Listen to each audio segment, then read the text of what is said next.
Kande ya Silas Mocha Fashions Shumba Zamunoti hompe Idzo dzandinofura Kana mati ndakatadza ndichareurura Ndawedzera spiti ndatanga ndanyutura Ulegete Ivo divana chopo vanongogwavhura Ini handisi rafu but ndinorafura Handisemese but ndinosembura Ndichaimba dhanzo ndakuimba sungura Avo divana chopo vanongogwavhura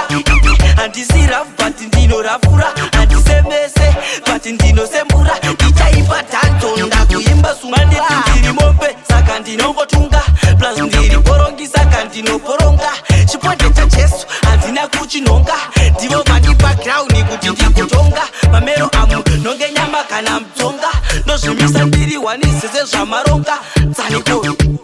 Tsanikoi Vobvudza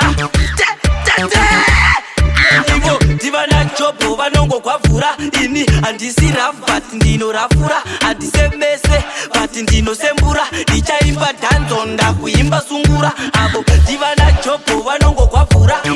Handisi rafu but ndinorafura Handisemese but ndinosembura Ndichaimba dhanzo ndakuimba sungura Kana uri chitumo ini ndini masendeke Kana ndiri pabasa ini handimboseke Ngoma dzanaka kutapira sekeke Zvangu zvakachena imi yega izvijeke Ndikurova zvitititi mazvidzwa ndiri paiti Gore rino panofa vanhu panotsva mbiti Tonzaniko makuziva handiti Ulegende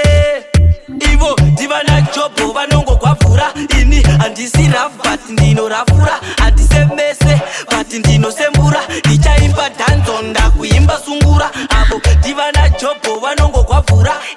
Handisi rafu but ndinorafura Handisemese but ndinosembura Ndichaimba dhanzo ndakuimba sungura Manditi ndiri mombe saka ndinongotunga Plus ndiri borongi saka ndinoboronga Chiponde cha Jesu handina kuchinonga Ndivo vandi background kuti ndikutonga Mamero amu nonge nyama kana mtonga Nozvimisa ndiri wanisese zvamaronga Tsanikoi